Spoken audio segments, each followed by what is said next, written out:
Okay, magandang araw po muli sa lahat ng mga kaibigan, mga followers at mga subscribers. Ito po muli ang Sakong Brothers! Kasama ko ulit si Master Angas ng Pinas! Magandang araw po sa inyong lahat. Okay, so ngayon, papakita ulit namin sa inyo ay isang uri naman din ng takedown or sweep ng Wigo Tudo. Okay, isang uri ng technique sa Wigo Tudo. Gamit naman ngayon ang isang stick lang or single stick, solo baston. solo baston. Dito kasama na yung suntok dito. Kasama na rin yung siko.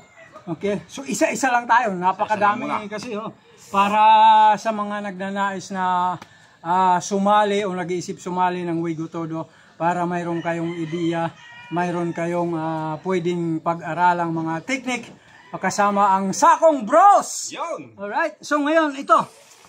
Alright. Isa-isa lang muna tayo. Ito ibang klase din ng ano. So, alright, Master Angas. Yun. Oh, yan, iwas-iwas ka muna. Siya. So kailangan dito, kailangan mo ng bilis talaga. Siya. Siya. Isang klase ng takedown yun. Okay. Lakas nun. Isang klase ng takedown.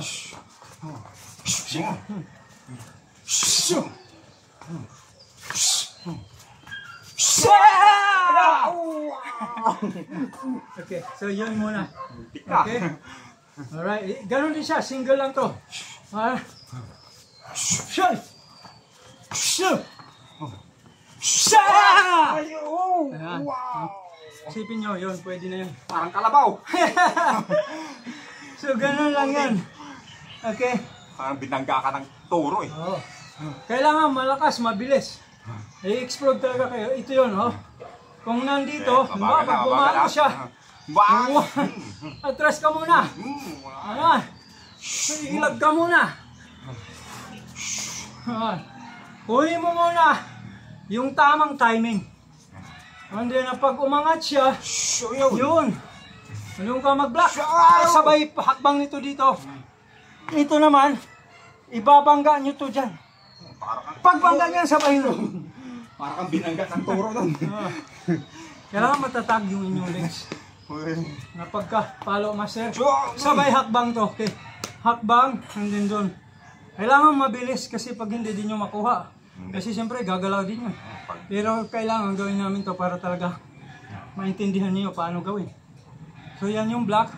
And then pagdating doon, yung paa nyo, yung hita nyo, ibabangga nyo sa ibabaw ng tuhod. Huwag sa masyado sa taas. Matatag na siya doon sa ibabaw ng tuhod. Alright? Pagdating dito, i-strike nyo ganon. Okay? I-strike nyo. Malakas yun. Ngayon, kung mali ang depensa nun, mali ang tayo, pwede siyang balian ng tuhod. Pero kasama talaga sa laro yun. Okay. Laro yun eh. Ganun talaga siya. Pagpalo. Wow! Ilag-ilag mo na!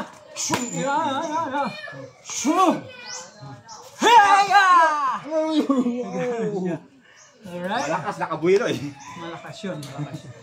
Ibig sabihin, ang tinira nyo talaga doon yung kanyang legs. Kung sabayan nyo pa nito, okay, mas malakas yun. Kung nasabayan nyo pa ng siko, tapon ako. Kaya ng kamay, kagaya doon sa double stick na yung ginawa.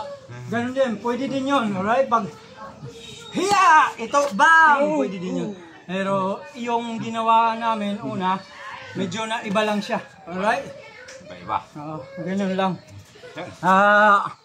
Idinugtong lang namin doon sa una namin ginawa na double stick. Halos parehas lang sila.